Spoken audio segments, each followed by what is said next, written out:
அடுப்பு பற்ற வச்சுக்கலாங்க. வடக்கல் சூடாகட்டுங்க. தேங்காய் எண்ணெய் ஊற்றிக்கலாங்க. வடக்கல் சூடாயிடுச்சுங்க. தேங்காய் எண்ணெய் ஊற்றிக்கலாங்க. தேவையான அளவு தேங்காய் எண்ணெய்ங்க. எண்ணெய் சூடாயிடுச்சுங்க. கடுகு போட்டுக்கலாங்க. கடுகு வெடிக்குதுங்க. கடலைப்பருப்பு போட்டுக்கலாம்.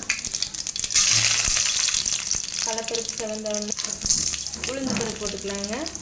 ரெண்டையும் நல்லா செவக்க விடணுங்க. கருவேப்பிலை, பச்சை மிளகாய் 2ங்க, வரமிளகாய் 2ங்க, சின்ன வெங்காயம் ஒரு 10 சின்ன வெங்காயங்க பொடி பொடியாக கட் பண்ணி போட்டுக்கோங்க.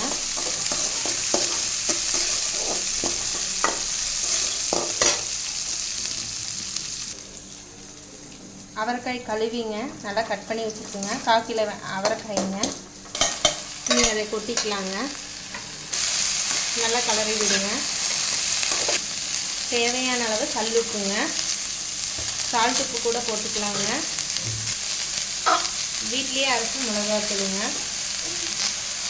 1.5 ஸ்பூன் மிளகாத்தூளுங்க. காரத்துக்கு தேவையான அளவுங்க. மஞ்சத்தூள் 1/4 ஸ்பூனுங்க. இனி கலரி விட்டுக்கலாங்க. 1 டம்ளர் தண்ணிங்க. அளவாக தண்ணி ஊற்றிக்கணுங்க. ரொம்ப ஊற்றுனா கொல கொலன்னு ஆயிடுங்க. அளவாக தண்ணி ஊற்றிக்கணுங்க. வேகட்டுங்க. மூடி வச்சுக்கலாங்க. பாருங்கள் ஃப்ரெண்ட்ஸ், நல்லா கொதி வருதுங்க. மறுபடியும் 10 நிமிஷம் மூடி வச்சுக்கலாங்க. தண்ணி பாருங்கள் முக்கால்வாசி சுண்டிடுச்சுங்க. இன்னி கொஞ்சம் தான் இருக்குதுங்க. பாருங்கள் ஃப்ரெண்ட்ஸ், தண்ணி நல்லாவே சுண்டிடுச்சு. இனி பாத்திரத்தில் மாற்றிக்கலாங்க. ஒரு துளி இருக்குங்க.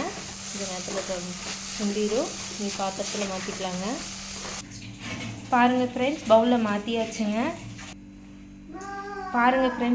மாற்றியாச்சுங்க.